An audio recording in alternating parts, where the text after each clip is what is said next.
mentioned no more core four, right? So Mitch Marner now with Vegas. So you lose a 100-point score. Offensively, though, they're actually, statistically speaking, better off right now, which is shocking. Defensively, that has not been the case.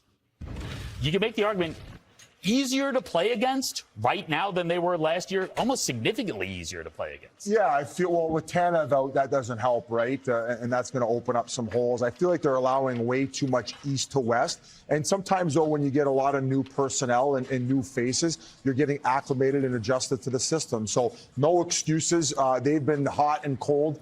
It's been kind of an up and down season. They had 3 wins in a row before losing the last 2. So I think it's more of the supporting cast figuring things out right now for the Toronto Maple Leafs. And of course, they had no Joseph Woll, right? So when they have that 1A, 1B type situation, I feel like Stolars is getting the proper rest and they're feeding off one another like most successful teams in the league do. I wonder also with the top guys, there were so much attention to the offensive side of things for years.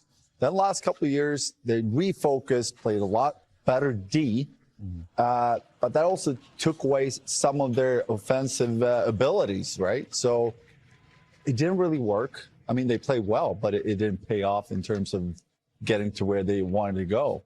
So for them now to stick to that and not go back to really who they are to begin with, which is all offense, it's going to be interesting to see how this plays out in the next couple months.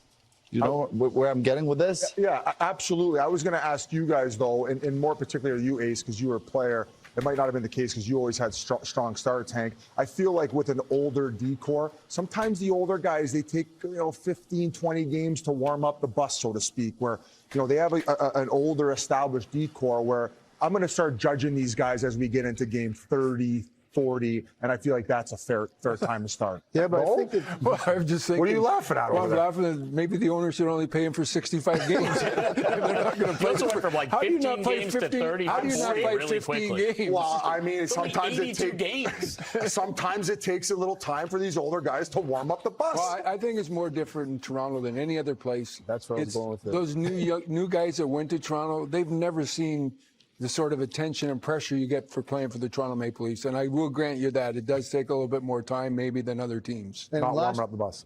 But I think they have more of a team that's fitted the way Berube likes to play.